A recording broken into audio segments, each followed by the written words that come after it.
আসসালামু আলাইকুম এভরিওয়ান, কেমন আছেন সবাই? আম আমার শরীরটা বেশ খারাপ।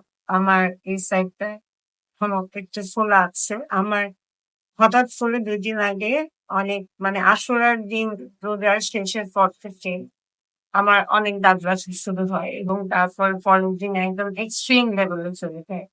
দেন স্বাভাবিক I ডিসাইডেড যে না আসলে এই দাঁতটা রাখা যাবে না।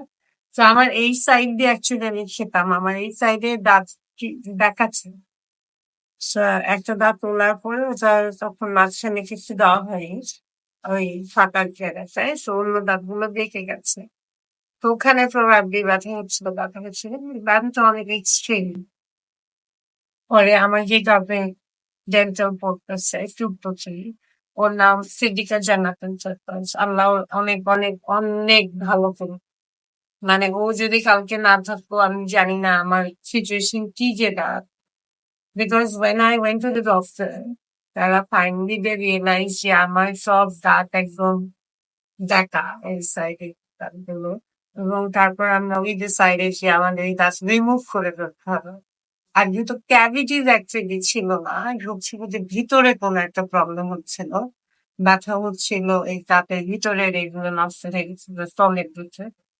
আমি যতটুকু বুঝেছি তো দাঁত তুলে ফেলতে হবে। সো আমরা দাঁত তোলার প্রসিডিওর করলাম। Extremely good doctor. উনি খুবই ভালো ডক্টর। উনি ডেল্টা মেডিকেল কলেজে বসেন উনি। উনি যখন ফাইনালি দাঁত তুলছেন, তোলার পরে রিয়েলাইজ করেছেন যে অ্যাকচুয়ালি আমার দাঁতের ভিতরে সিস্ট হয়েছে। আমার এন্টায়ার লাইফে আমি কখনো জানতাম না বা শুনিনি যে দাঁতের মধ্যে সিস্ট হতে পারে। মানে আমি ডক্টরের মেয়ে হয়েও ইজ ইট পসিবল এটাই আমার জানা ছিল না। আমি শুনিনি কখনো এরকম।